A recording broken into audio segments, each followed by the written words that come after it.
Welcome back to this session. Now we are having a marathon of sessions. You might already be overwhelmed with the VNR. You might remember what is not there rather than what is there. Now this session takes a slight different focus to look at the issues of people, planet, prosperity, as well as peace and justice from the perspective of grassroots. Now, one thing is we need to be clear who are the grassroots here. I think Dr. Su alluded she was part of the grassroots when she is part of the elitist bourgeois group. But sorry, she is of the grassroots. But what we mean in the grassroots is the clients that we are working with or our partners at the grassroots. So it could be the poor, it could be village folks who are looking at environmental conservation and themes of that area, or we can be looking at women at the grassroots or at different level. And we are looking at peace and justice where, as Andrew Koo had already highlighted to us, we are actually performing quite badly. In the 2021 assessment of civil society on SDG 16, we were worse off than Zimbabwe in the measurement that NGOs did. That's a sad reality. But this time we didn't benchmark with other countries. But what we have is unique experiences of different organizations that are working with the grassroots. They can later tell us whether their groups were consulted in the VNR process. Are their stories in? Would their stories have enriched the VNR better? So we'll get them to present. I think each will get about 7 minutes, and they have some slides. And then if there is time, I would ask 1 or 2 questions, and then we can open up depending on time. So folks, that's the focus till lunchtime. And let me pass on to our Dr. Suhaiza, the director of the Unku Aziz Center for Development Studies at University Malaya. Now, this is a very important center, and some of us who used to be at universities worked with Topa at the time when this was set up.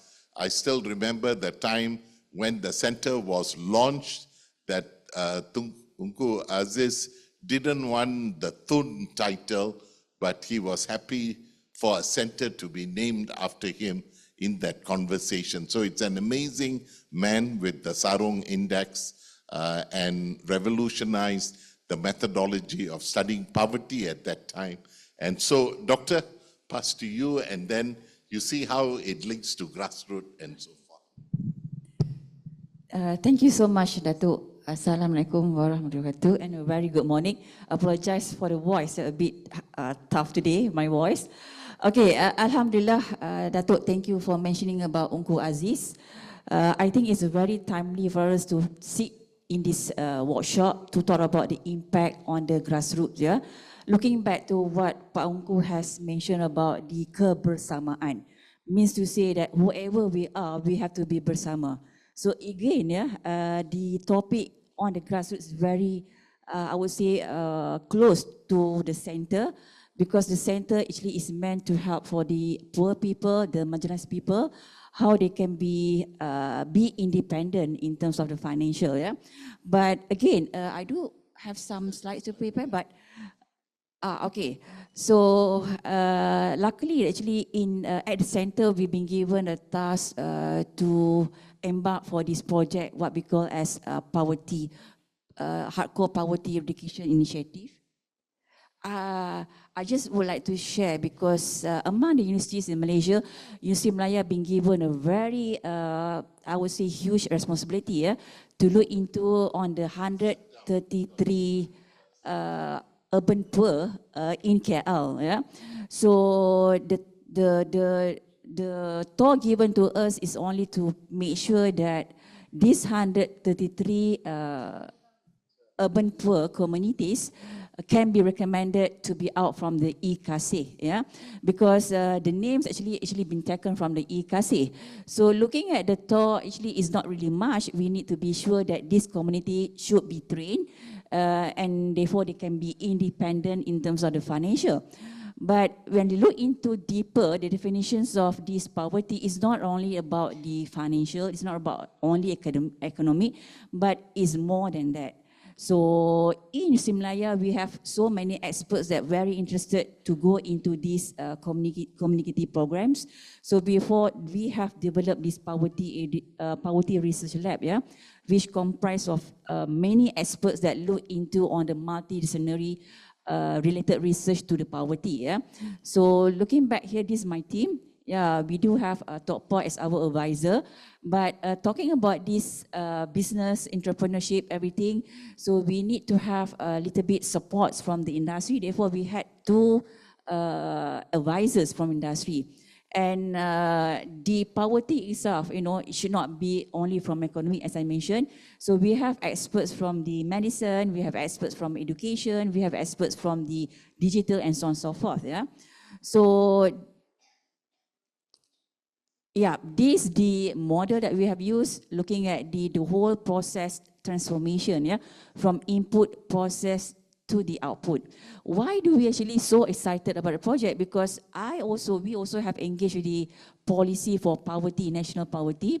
So we do have some findings based on our research, looking at the effectiveness of the previous programs on the poverty eradication. So what will be the interesting findings? Actually, we can see that most of the programs that have been done by the government is only like one-off. So they just give the programs and the program is not been sustained. Yeah. So that could be the reasons that why actually whatever programs we do need to do some profiling. Yeah. And BMT, we do have that phase that we need to profile our respondents and we need to profile our participants. Looking at that, what do they have in terms of the skills? What do they have in terms of the will? Yeah. So the skills and the will must be matched. If the skills is high, the will is low, therefore they won't be able to sustain in the program. So whatever programs later on in the future, either from the NGOs, either from the government, either from Yayasan, make sure the grassroots, those the recipient or those the beneficiaries must be profiled first. Yeah. When we do have the data on this profiling, then we only to know who are these people that really want to change their life. Otherwise, the program will be no impact. Because at the moment, Center also now active in the research with Yayasan Petronas. We do looking into the impact of the Mekar program.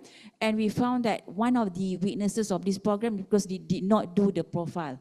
When they did not do the profiling, therefore the impact is not so much as I said, yeah, because we just started this research and we already know something is not right to this program, yeah. So BMT is something that actually the universities looking at how we can go to the field, yeah. What we can see from the data from DOSM, it shows that the absolute poverty is becoming like reduced the rate. But in reality, if we go to the ground, we can see there's so many people that still not really, be in a very decent kind of life, yeah. Especially we talk about this education among the children, we talk about this health, mental, everything. So we went to Sabah the other day to have some benchmarking with our partners, UMS. We went to the few spots, which actually quite remote area in Sabah. Definitely, Sabah not yet able to have the zero poverty because looking at the actual fact, the people there, although they've been given all this opportunity to do the businesses, they are not able to be really, earn some money because of they don't really have the capacity, they don't have the competency, they don't have even the credit to be able for them to sustain. So it would be required to have the people kind of development programs actually that we look into what could be the community driven kind of solutions. Yeah. So in Eastern Malaya at the center UAC, we do have that programs that we will look into on the multiple kind of solutions coming from various disciplines. Therefore, MPI is required. So if you look into the measurements of the poverty, should not only to be measured using the financial kind of terms, but also need to look into deeper on the education, as well on the health, and as well on the digital side. Yeah? So MPI is something that now I would say government is trying to come up with the new indicators, new kind of dimensions, moving towards the high impact kind of country. I would say we can do MPI for based on the segment of our targeted groups. So at the moment at the center, we do have this ASNAF from the Lembaga Zakat Selangor. We'll be doing MPI on them. As well, we also be doing MPI for the Mekah programs under the Yayasan Petronas. I would say in the future, there are more and more applications of this MPI to look into, what would be the impact of poverty to the community. So the grassroots should be the one actually we should engage them to get the better solutions. We cannot just come up with one program which is not fit to all. Yeah, so the program must be tailor-made to what actually they are required, what would be their capacity, what would be their skills, what would be their will. Yeah, because from BMT itself, if I can show you guys that these are among the problems that we have, just a summary version of the issues here. So we have so many issues. This is only from one area, coming from the urban area, yeah, urban poor. But if we go deeper to the rural area, we go deeper to the marginalized, indigenous, there could be different types of questions, different types of issues. Thank you, Datuk. Thank you. No, I'll take the mic. Thank you. Sorry, Prof, to stress you out because I think we are constrained by time. I was giving 3 minutes, but Zoel gave you 7 minutes, so that's quite a lot of time. I think the theme that came out is statistically not poor, but in reality, there's lots of poor on the ground. The MPI, but Doc, maybe in the time afterwards, if we get for Q&A, maybe you can make a comment. Does the VNR capture the studies that you have done, one? And two, how can your grassroots be involved in the VNR process? Were they involved? Were they not involved? How can the poor, we're talking of the poor, actually give feedback to the VNR process? Now, let me pass the time to Karthik from WWF. We all know WWF and their work and so forth. So let's give a hand to Doctor and a hand to...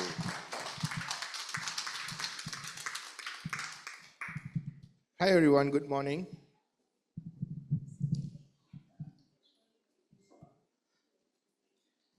So I represent the Sustainable Markets Program of WWF Malaysia. So a lot of times people think that WWF Malaysia is just with regard to species, it's very much species focused and doesn't look at other things. But at the end of the day, when we talk about sustainability, it's about demand and supply.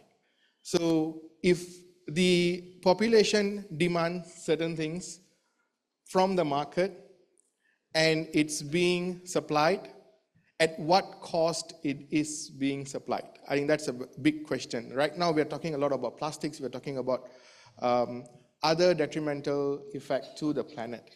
But why are we talking about it? I think if the VNR establishes fundamental connection between a healthy planet and human well-being, then it is placed right. At the end of the day, it's not about this tiger that you see on the slide or the orangutan that we strive to save. It's about us. It's about our home. It's about our planet. I don't have the money to fly to Mars. I'm not so sure if any one of you are considering to be in Mars, but definitely no. We have one home and we have this life to ensure that we pass this home to the next generation. So that's going to be the basis of my sharing on the VNR. The crucial part of VNR, I think I heard from the previous panel, the interconnectedness between the different elements of the VNR, the different SDGs, 1 to 17, is a key, right? A lot of times when I meet with agencies, when I meet with partners who are working on the ground, often they work in silo. And often the wheel is reinvented. In actual fact, partnership is key towards ensuring sustainable planet without compromising the prosperity of people. And if that comes together in a very beautiful manner, then the acceleration towards realizing SDG 2030 would be much more of a beautiful journey and a journey that all of us would be invested in. It doesn't matter from which walk of life that we come from. So very quickly, I'm not going to take too much of time, I just wanted to showcase one particular project that I'm working with, which brings together people, prosperity for the planet through partnership, right? So this is something that we work with Procter & Gamble. I can control the risk. Procter & Gamble. Procter & Gamble, as all of us know, the shampoos that we use, the soap that we use, a lot of food, confectionery, everything is being produced through the palm oil production in Malaysia. And Malaysia is the second largest palm oil producing nation after Indonesia.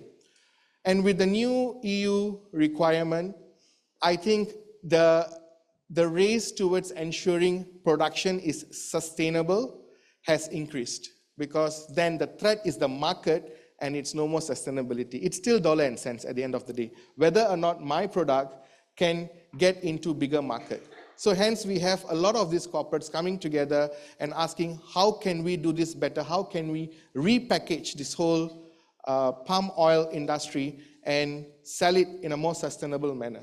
So the theme that I would like to deep dive here is for the planet in terms of sustainable production and consumption.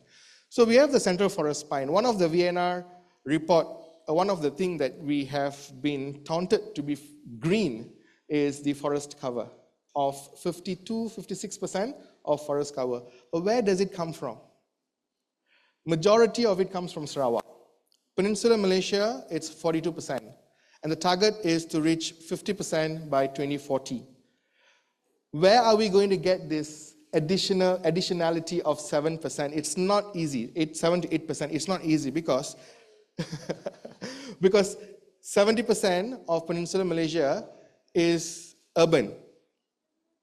And we only have the Central Forest Spine as part of the forest. Forest is a very important element for us to continue addressing other SDGs, climate change, the largest carbon sequester, besides, of course, the blue body, right? So the challenge comes in, how do we package this? A lot of times we think we are trying to save the tiger. No, tiger is just a proxy towards a healthy forest. That's it. If there is declining population of tigers, means our forest is declining as well. Tiger is a solitary animal. It needs a very large landscape to move around, about 300 square kilometers. And one male tiger maintains 4 female tigers. And female tigers about, is very happy, about 100 kilometers square, right? Now, when there is fragmentation of forest due to forest conversion, whether to production or for development, you will see that the male tiger is not interested to go and mate. It's a natural process. So tiger is being used as a proxy indicator. But also imagine a nation without tiger, tapi jatah negara ada harimau. So it's also a key iconic species that we want to ensure there is the population goes up. With the last 1 minute, I would like to quickly jump to, where do I point this? There, all right. I just want to quickly jump to this particular slide on LIPIS. And I'm trying to connect to the previous panelists who have spoken about this particular project. Now, I was part of this local area plan for District of LIPIS, the only NGO, WWF, which is quite sad, because there's wealth of information that could come from NGOs and could inform the local area plan, which then could be reported as part of the VNR. When I was sitting in this workshop, what I realized was there is clear silo even in between agencies. Forestry was working on its own map. Perilitan was working on its own map. MPOB was working on its own map. And no one could see the problem. Like, oh, the forest is healthy. There's human-wildlife conflict, so we're going to address human-wildlife conflict. MPOB is like, we're not going to open up new forest. But when you overlay, very quickly, last 30 seconds, when you overlay the map, you see there is a clear problem when it comes to production landscape, forested landscape, as well as wildlife movement. And within this landscape, there are people, indigenous community, who depend on the oil palm. So at the grassroots level, how are we bringing this information up to be represented at VNR? Of course, it's a very strategic, policy-driven report. And when we break it down to the district level, when we break it down to Mukim, the reality is quite different, right? And the targets are also quite different, right? When we say our forested areas are healthy, actually it's not. We have a target from 43%, we want to rise to 50% in 2040. With that, I will stop and I'll pass on to the next. Thank you, Kartik. Maybe the timekeeper could make blue to red, because then we know time's up. Much of blue, I was a bit confused. Kartik, thank you for this. I thought the forest coverage, the place of tigers, conservation is quite key to sustainable production. I tried to quickly look up whether wildlife was included by Fendi's input, and I saw one box story, 4.5, on it. But I thought maybe if there was time, you could think of forest and community forestry, whether that's an element in which grassroots can get involved. And you did mention about this kind of planning and things like that. So to what extent are these communities in conservation and so forth involved in the VNR process? So while NGOs are there, but it's not the same as grassroots. Okay, but it's great to have the slide. Over to Omna. I think Omna is still recovering from a New York flight, but thank you for being with us from Malaysian CSO SDG Alliance. Thank you. Thank you. Don't start anything yet. Not settled. Can I have the deck up? Yeah, I think we all interpreted the questions differently, right? So I'm going to touch on the VNR and use the VNR as a reference for some of it. Can I just move on? Okay. All right, so I thought I'll talk about fostering shared prosperity, policy making evidenced by ground realities. Really talking about the Malaysian CSO SDG Alliance, the organizations within, but also about touching on the, in terms of prosperity, the theme of prosperity, the pillar of prosperity, touching on the VNR as well. Where do I hear? Okay, so I'm not going to do this because I don't think I have time. All of you know who the MCSA is, CSO SDG Alliance. 200 CSOs, NGOs, think tanks, and so on. But I think what's very important is that we actually are part of the government's SDG governance framework. That's very important. So for once, through the efforts of our predecessors, earlier co-chairs who really didn't have to negotiate for it, we just supported government in many ways from 2015 and secured that seat on the SDG Steering Committee. And then we are also chairs of the CSO Working Committee. So, and that is at the same hierarchy as ministries. So I want to say we're really in a good place.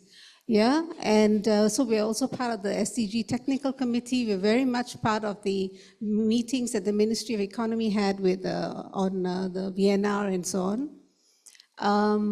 Yeah, so I'll move on to the next one. Okay, let's look at the prosperity pillar. So the first thing I wanted to say, I think it's also to note to self, to us, to remember that we don't ever look at the goals in isolation, right? We can also fall in that trap, then looking at each goal and then not looking at it together. So I thought I'd do that interlinkages there. But then also we need to link it to the government's framework.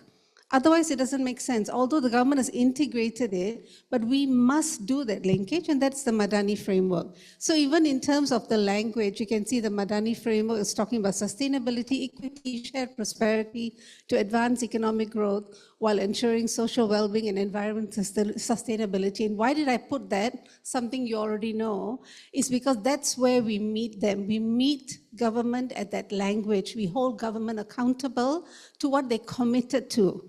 So they committed to shared prosperity, equity. So in our advocacy, we constantly refer to that. Okay, so, and also when we look at the interlinkages and a coherent approach, we must read it this way, I suppose. Energy access, which is SDG 7, is fundamental for industrial development and for creating jobs, economic opportunities. Investing in sustainable infrastructure can lead to creation of new jobs, SDG 8, improve access to essential services, and so on. I won't read the whole thing, but the point is the way we describe in the language that we use needs to also consider the interlinkages, right? Otherwise, we look in isolation. Okay. All right, so I just picked up some of the data that was in the VNR. When you look at the GDP growth, so I was just thinking when I looked at it whether I should put it here, essentially to say, what does this mean to the man on the street, the person on the street? How do they even connect to that when they are suffering? And here we are saying we're doing much better. So they can't comprehend that. So that's the ground reality, right? Sexual harassment victims, what they're reporting, actually the numbers are not quite accurate. But what we also wanted to say is that it's not limited to cases that are reported. Yeah, so it's like an iceberg theory, right? So what you see, there's a whole lot more unreported or underreported cases that is not mentioned, and we need to contextualize the VNR report to mention that. Labor productivity in terms of the average salary, I think it was covered earlier. When you look at that, I think about 28% of those in the formal labor force earn less than 2,000 ringgit. And you wonder how they manage, right? How do they manage in terms of the cost of living? So that's another ground reality. That's where minimum wage is. Although they've raised it, it's still not sufficient, especially in single income homes. How do they manage that? Sustainable cities, it says that 89.7% of cities support civil society participation in urban planning. I don't think so. I don't think civil society was so actively participating in even town halls. You know, how much of it is tokenism, how much of it is meaningful, just like our participation in the VNR process, right? So 89.7, I would question that, right? Participants came, but in terms of whether it's meaningful or not. Accessible, or 2 minutes are not right, lah. Transport, safe, affordable, accessible, sustainable transport for all. I will question that also for the elderly, for the disabled. How can we say that it's accessible? Again, there's no qualifier in the VNR that helps you understand nuances of how people are left behind. Yeah, I got a lot more to cover, I know. Folks, they're panicking now. Hold on, one sec. It's not going back. Okay, so this is going to be circulated, right? So these are things that I also picked up from the VNR, right? For each of the 5 goals under prosperity. And you find that in a way it does to some extent reflect the realities on the ground. I was just, trying to look at it in that context. Whether it's about, I'm not even going to read it. I think we'll circulate it. Yeah, so that's something that I captured. Then,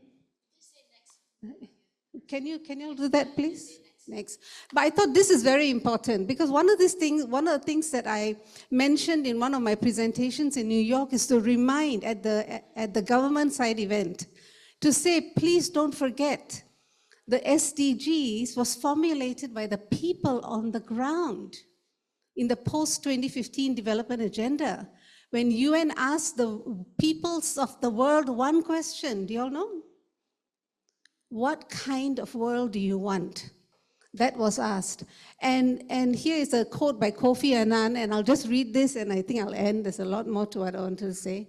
He says, as I look at you, I see passion and boundless energy. I see people not content to sit at home, criticize on the sidelines, or leave it to others to do the heavy lifting. I see people who want to get involved, often as considerable personal sacrifice and even risk. It is people mobilized as you are more than any government initiative or scientific breakthrough who can overcome the obstacles to a better world. So whether you're not invited or not, we are the country report. Thank you.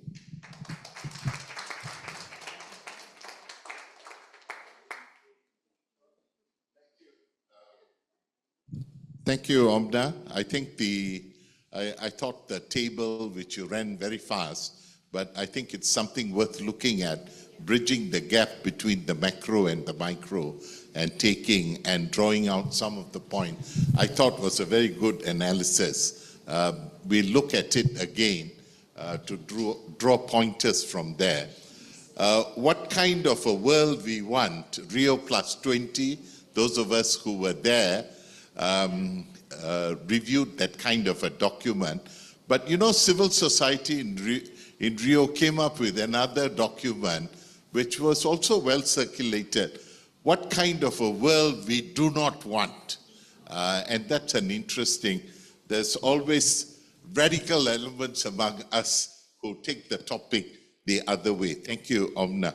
Now I'll pass the time to Gerald and on peace and partnership, and to look at civil society and grassroots participation in institutional reform and so forth. I think you got a mic there. Let's give a hand to both of them. Good afternoon, everyone. I don't have a PowerPoint, so 7 minutes is good time. I think the VNR well, it's true, it's a government report. It's as best as you can get people involved, you know. So that's something to improve in all levels of governments, that's a given.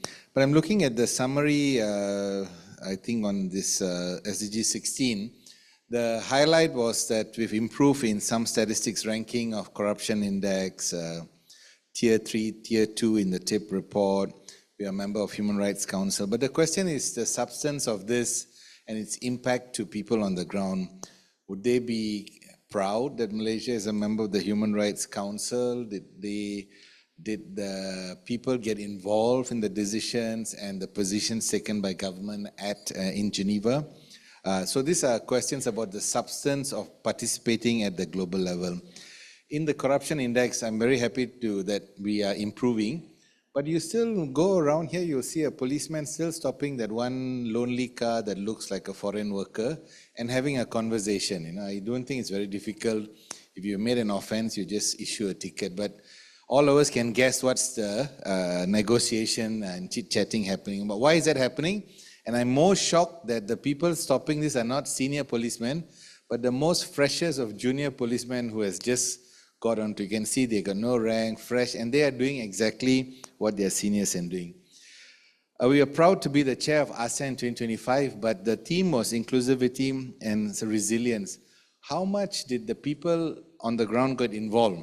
The ASEAN people, we organized 600 NGOs, but the government never came and had a dialogue with us, neither came to our place. So a lot of these things in substance is where I think the question of the voices of the grassroots will come up, you know. Then also we say we have a global peace index, we've improved. But the question is there's so much hate online, and this is actually grassroots people who are peddling hate, you know.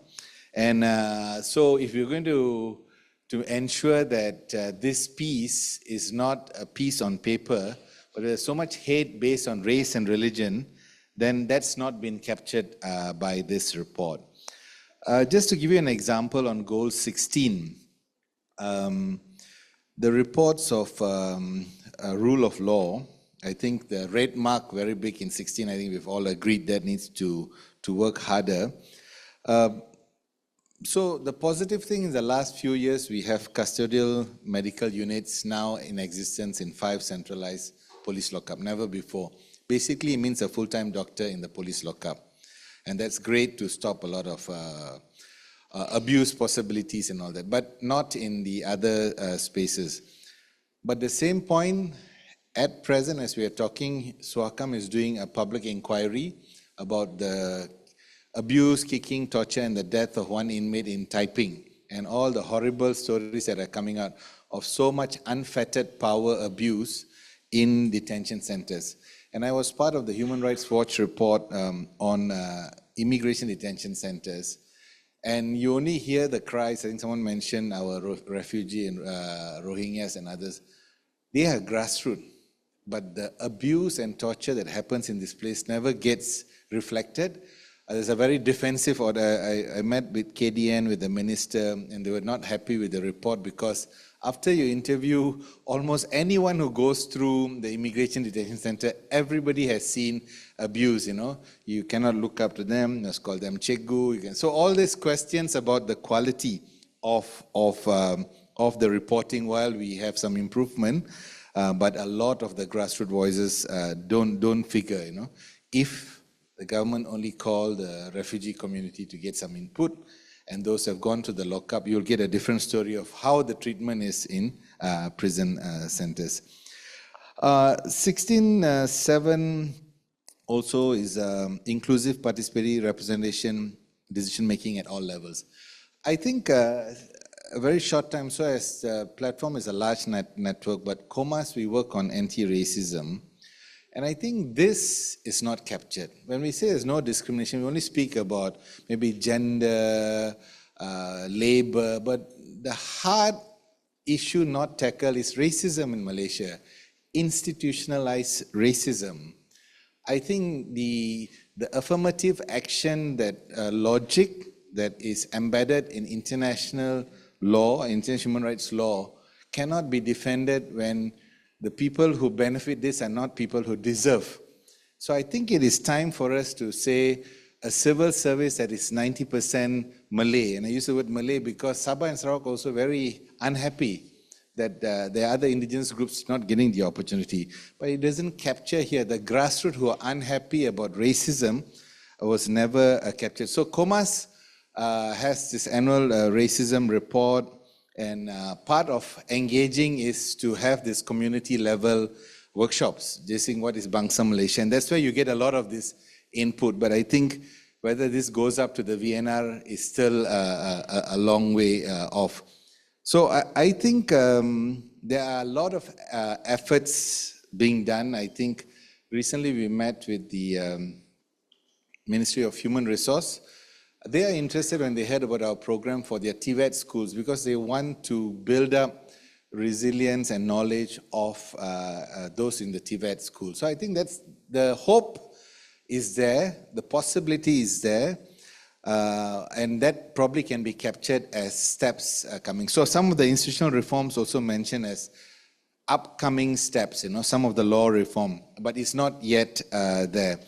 So I would think that we will really need to look at on SDG 10.3 to eliminate discriminatory policies in leadership and opportunities. The platform has called out for the appointment process of GLCs, of departments, head, is still very much race, although there is always the language of its merit base. And I'm very sad because there are meritorious individuals come from all ethnic groups, especially from the Malays. But unfortunately, if we don't have a systemic way to address this, there will be suspect that you qualified not based on your own skills, but through a push of a system that you don't need. So I would really hope that this VNR does not shy away from the most difficult issues, gives us an opportunity, like the UPR, it needs to capture, but I realize the government glosses over this. I mean, most government don't want to tackle this, so this is something that we must take up. Thank you very much. Thank you. Can I invite the panelists to take their seats now that we have done with the slides, and we can enter a time of conversation and also Q&R at this point. So Karthik and...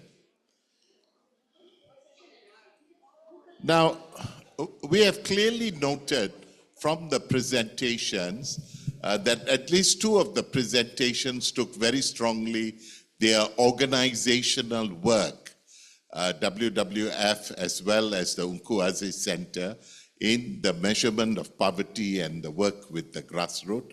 I think Omna had a broader analysis of prosperity and looked at the macro, micro, and some of the critical concerns that came up. And of course, Gerard had various themes on institutional reform strengths.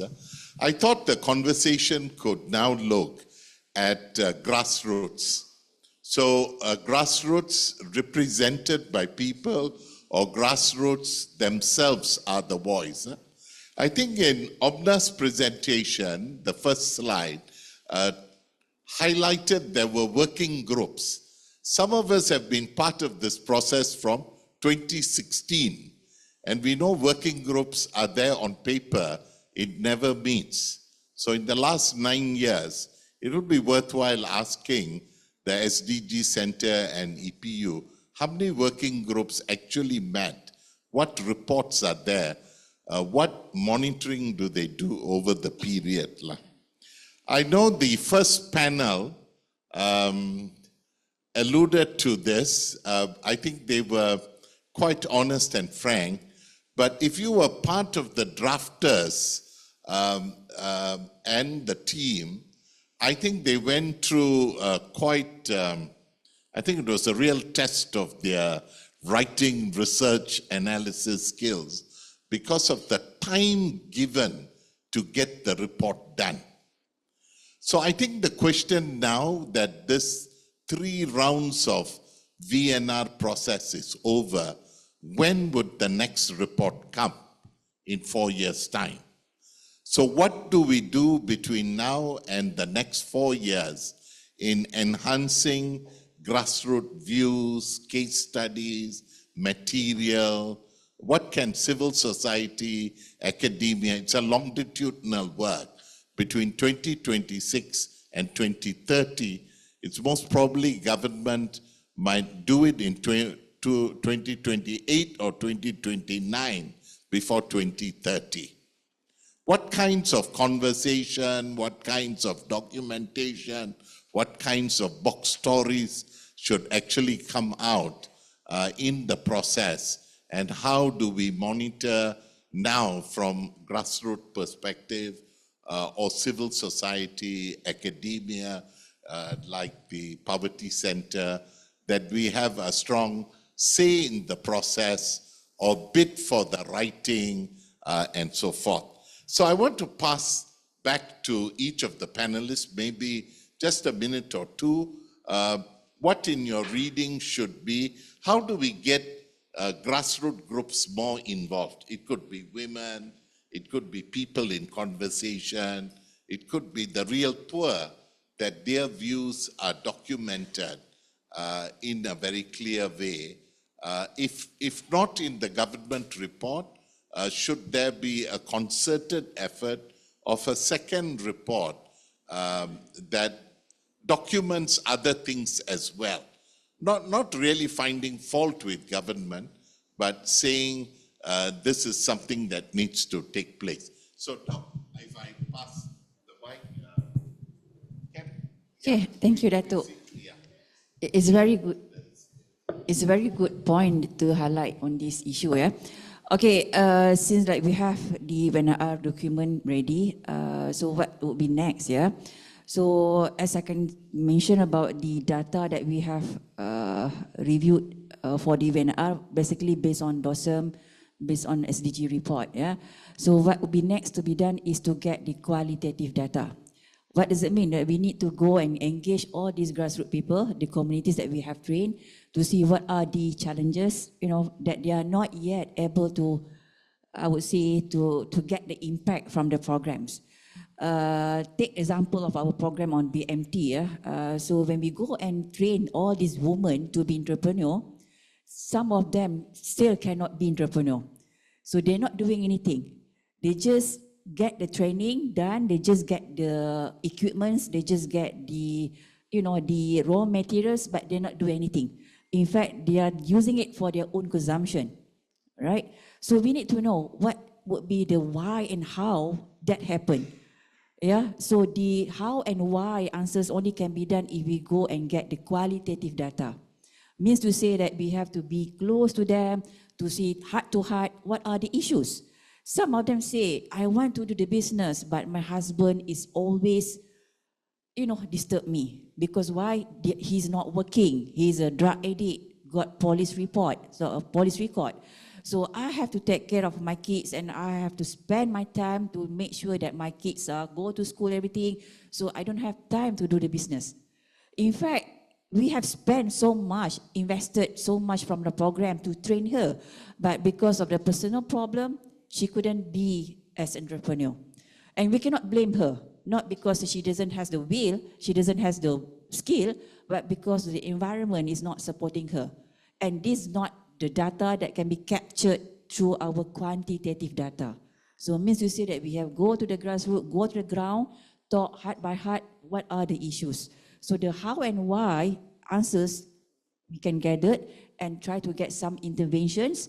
So although the KPI of that program is not to that extent to get the solutions for them, but from UAC side, because we are doing about this pembangunan community, we did help them on that.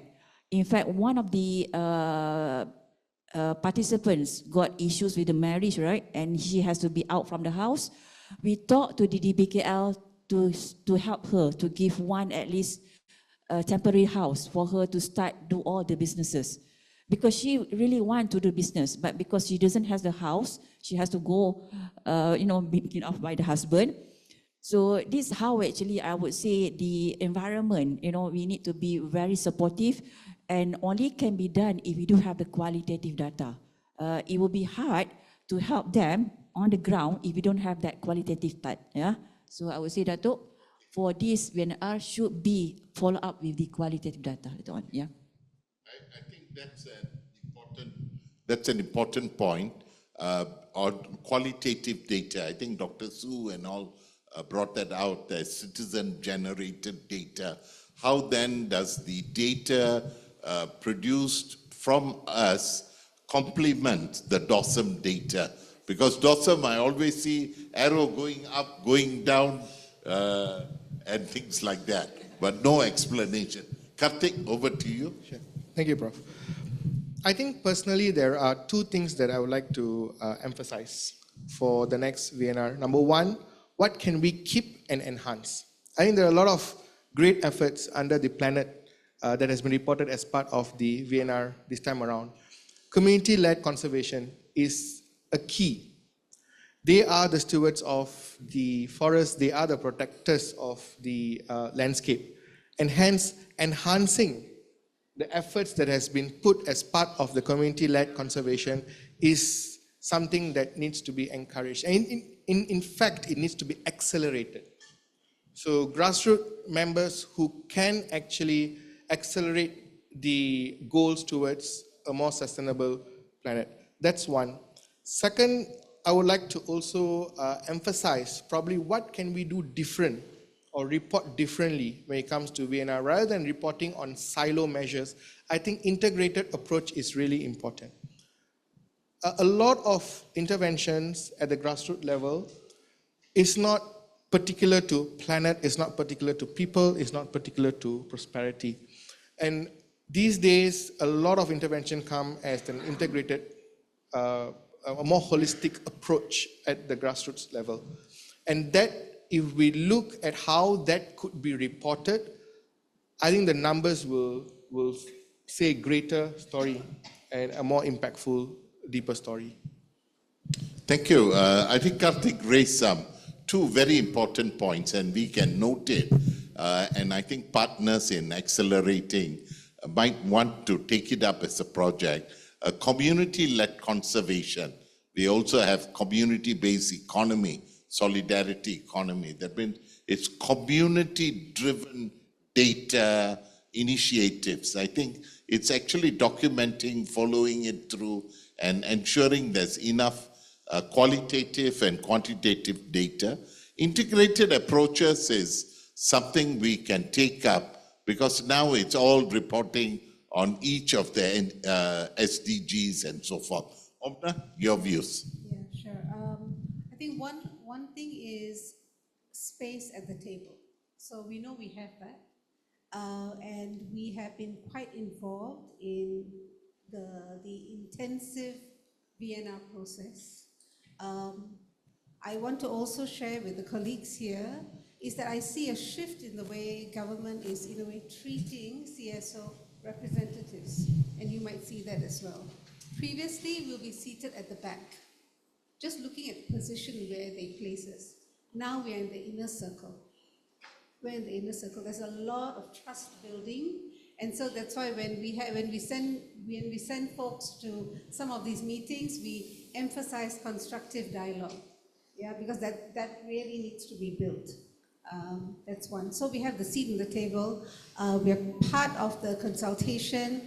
They don't hinder us when we want to raise our hands and say something. Okay, so that's one. Number two is that independence. And the VNR process will be a PR process for years to come.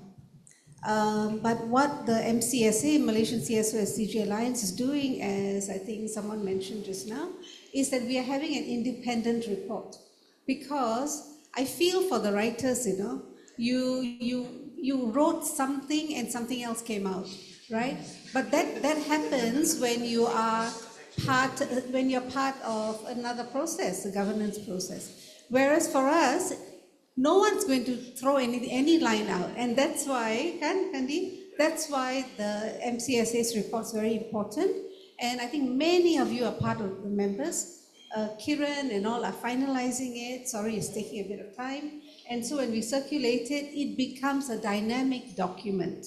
That's number three is monitoring. So we've developed also like a monitoring framework using the last roadmap, the roadmap 2, and we've added additional columns to give our perspective as to what ground realities are.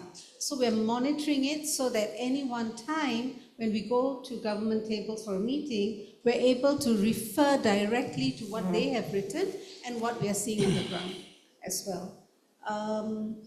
The last thing is back on data again, is something that it was because we were a member of the government process that we were able to engage with DOSM very seamlessly. That means the director of social statistics.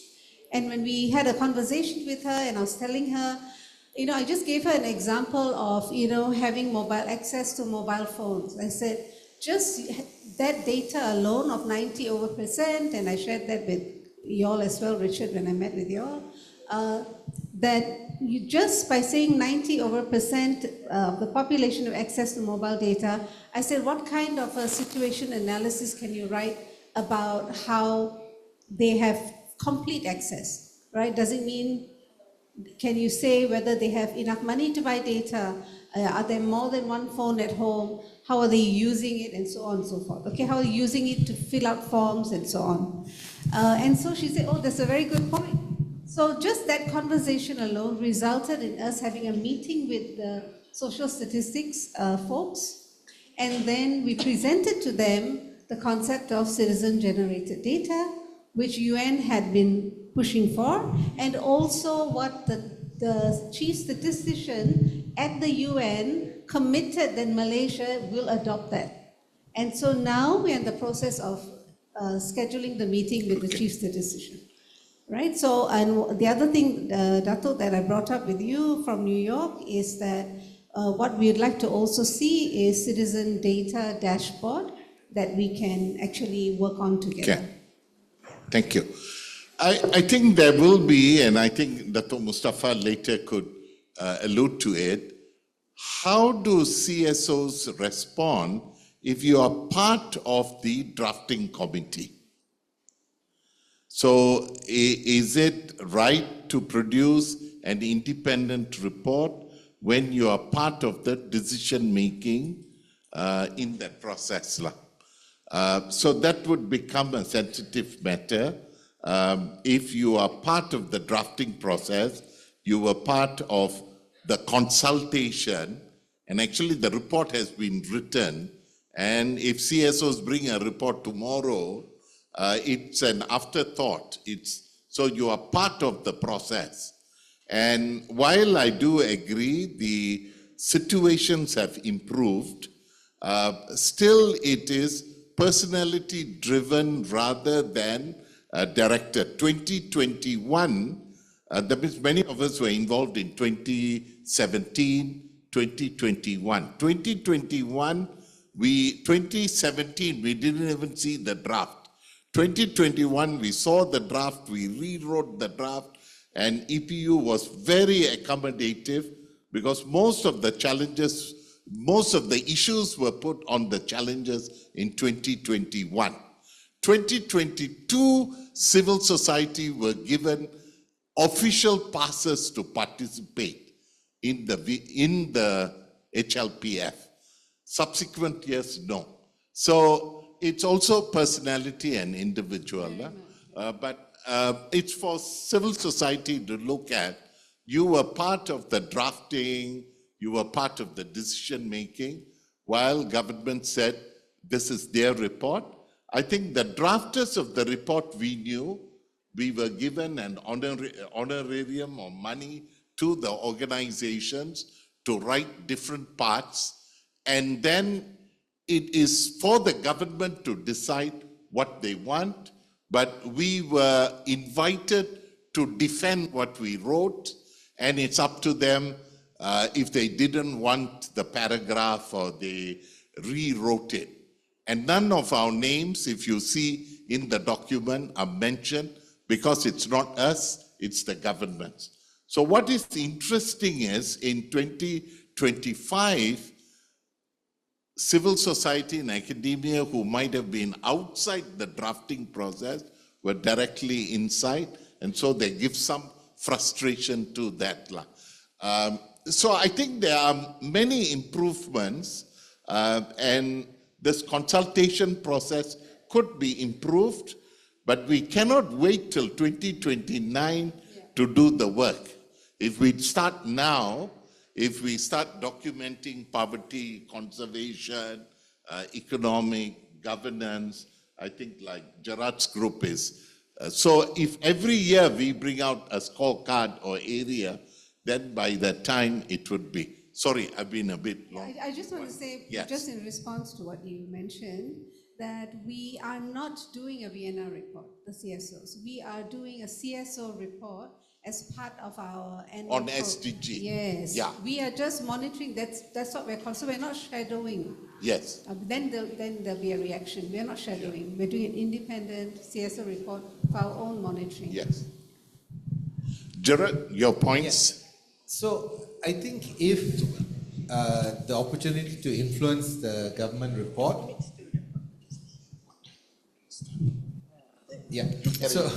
so if we have a chance to influence the report through writers inside, that's fine.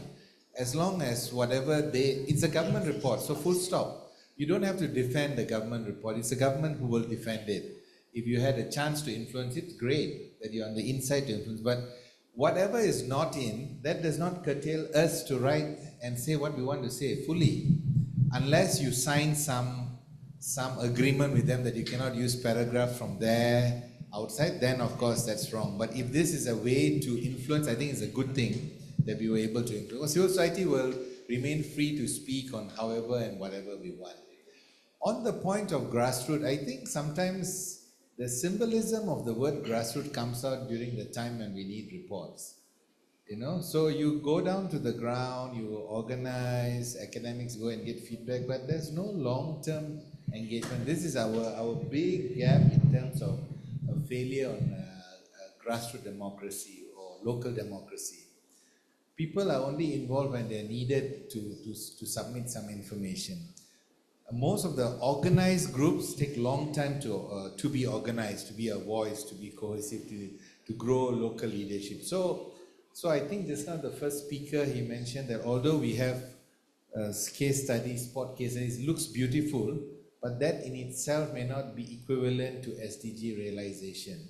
So I think case studies are anecdotal, whether it's systemic, long-term may not be the case. So I think you need resources from now to 2029 to engage the community in leadership and participation.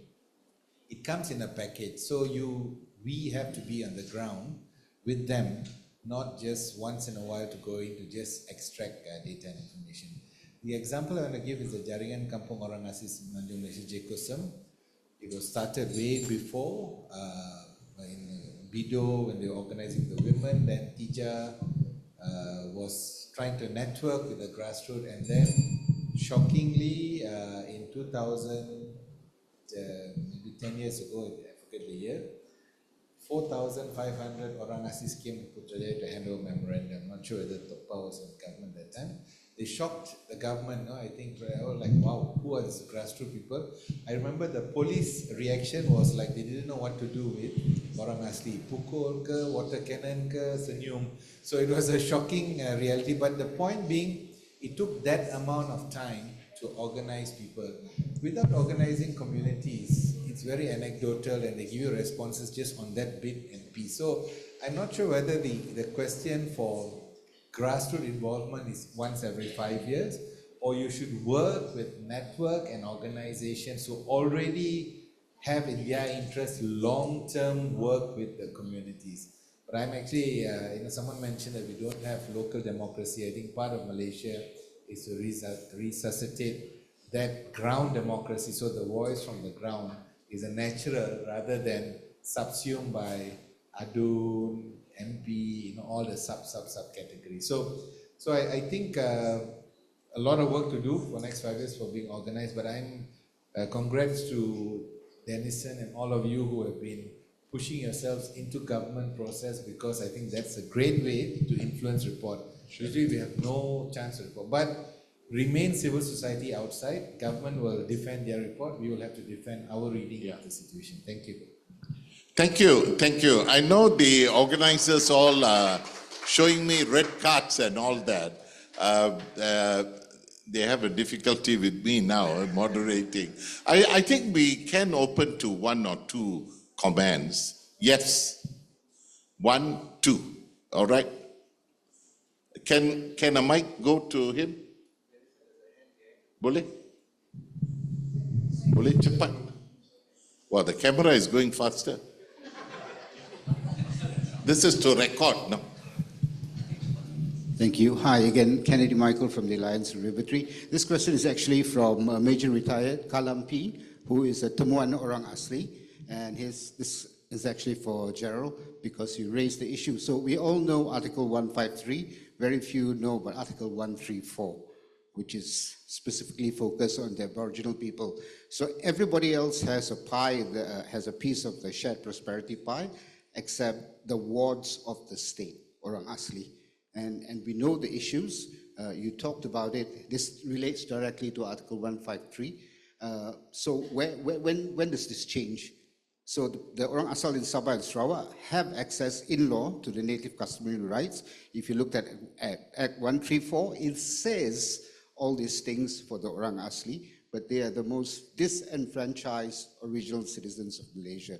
How do we address this in 16, in SDG 16? Thank you. Thank you. The next then.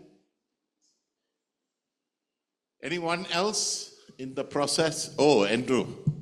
Wow, all the women are very quiet. Huh? Also, all the men are jumping up faster. If you add E in the VNR, it becomes Can we move on? Thank you very much. Yes. Okay, thank you, Dato' Denison. Okay, I'm Clement Langan from Sarawak.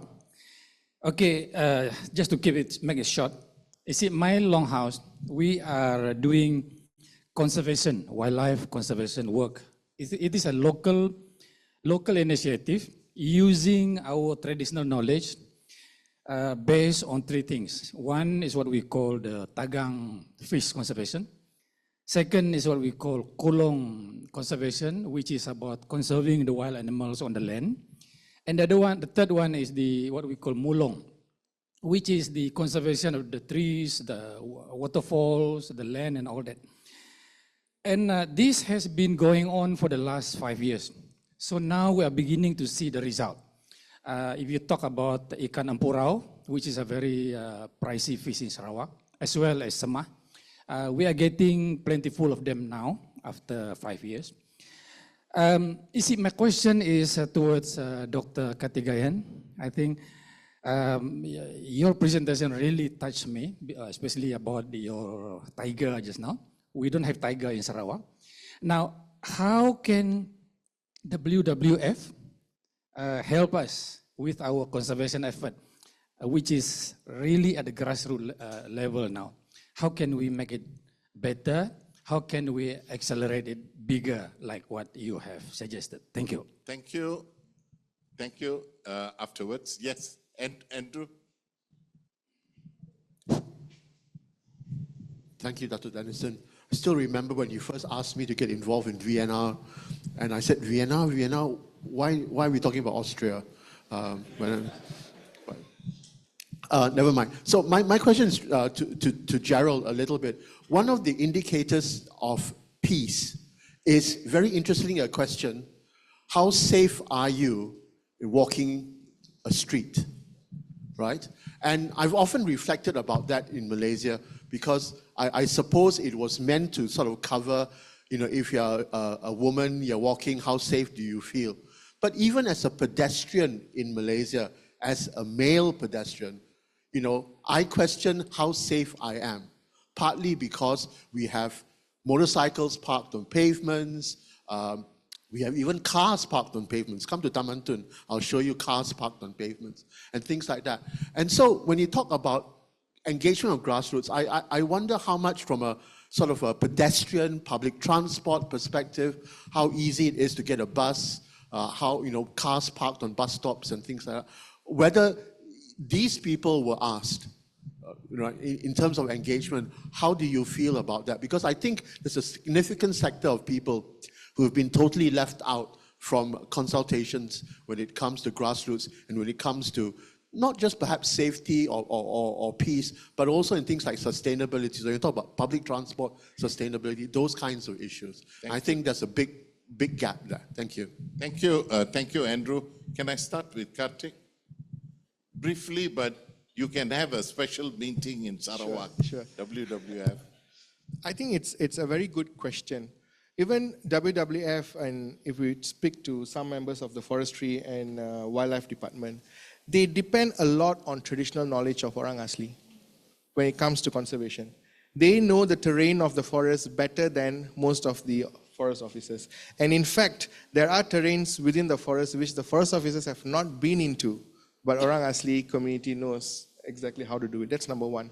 Number two, in WWF, we actually hire Orang Aslis within Belum Temenggor Forest Complex, to give an example, as our stampede team, as part of our anti-poaching work, smart patrolling. Why? The question is why, right? Number one, if they have a livelihood that they can look forward to, then they become the steward and the guardian of the forest rather than being with the poachers. One tiger can fetch you millions, right? One tiger, just parts of tiger. And most of our poachers are from our neighboring countries, Cambodia, Thailand, although we have made peace, asked them to make peace, we have mediated. But that's basically, in short, Orang Asli form a very important role in ensuring that conservation moves forward effectively, because they know the terrain and the art of conservation much better than any other agency. So we really rely and depend on Orang Aslis. In terms of Sarawak, definitely we can have more conversation. I can connect you to the team in Sarawak, and we can see how your methodology, your approach, your community at the grassroots level can then work together with the team there. Thank you. Thank you. Thank you very much, Kartik. Gerard?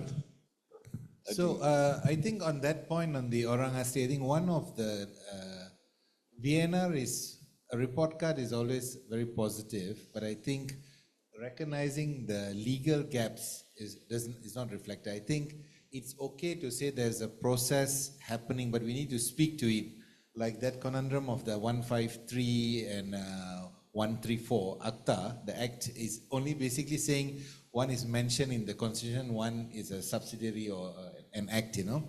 But the substantive question is, are the indigenous people, Orang Asli's land rights taken care through some other provisions?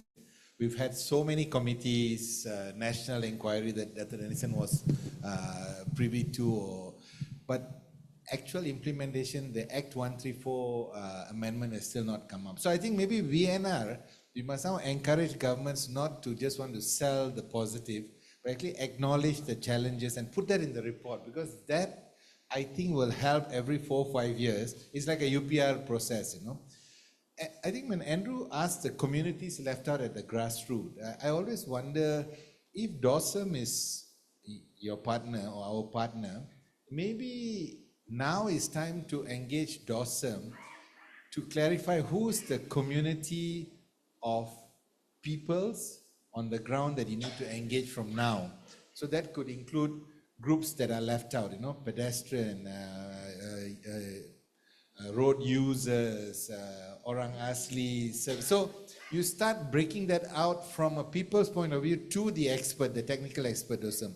Now DOSM does it however they see it, and we are recipients of the data that they give. I think we need to change that framework as partners with DOSM in order by the time the data comes out, we will not lose out on the different parts of Malaysia. And I think just as someone mentioned, the undocumented, the refugee, asylum seekers, migrant, the statelessness in Sabah, the Bajau Laut, is DOSM has that, and DOSM cannot say we don't have that because they are not on our official. Because they are not on your official, that's why we need to have them on board. So that's a shift in partnership or in this SDG framework from now till 2029. Thank you. Ken, I think some of the, Dato was Minister covering DOSM as well, but DOSM is also dependent on agencies that are custodian of certain data like KDN, and then they do direct sensors, certain kinds of direct service. I saw your hand in that context. Now, can I ask Omna and Doctor to say a word or two in any comment or concluding thought? Yeah.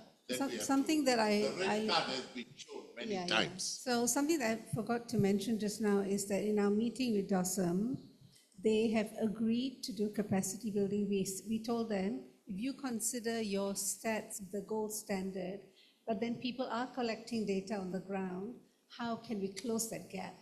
And that is where citizen-generated data comes into play. And they said they were very happy that we were asking them to do capacity building.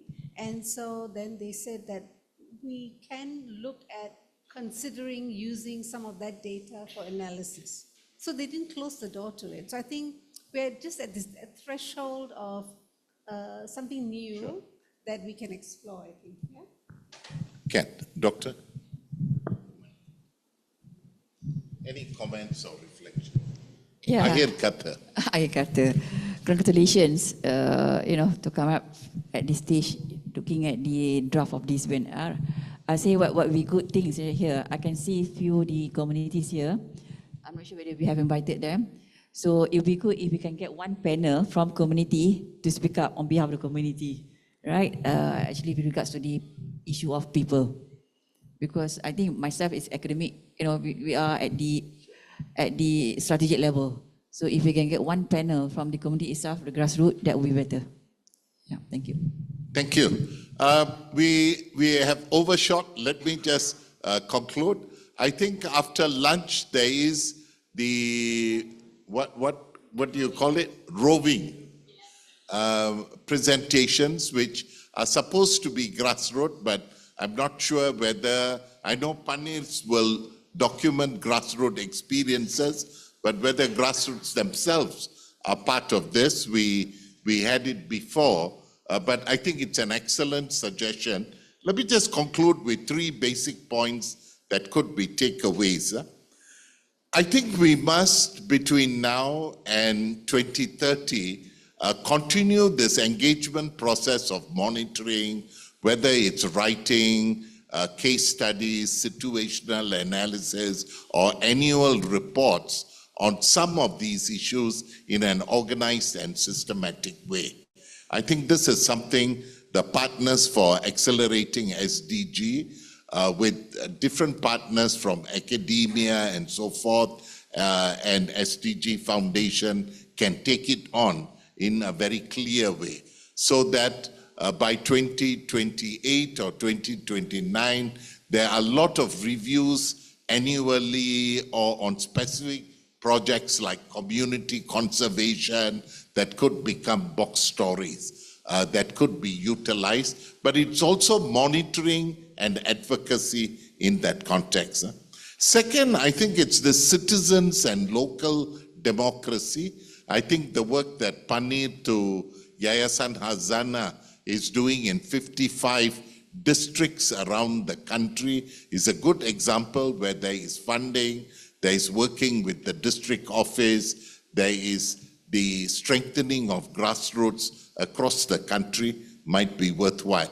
And I think the final point that Omna and others have been pushing is citizens-generated data.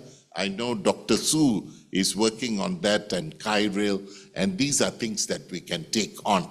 I think what we need is persistent, consistency, credible data collection and verification that we can argue out.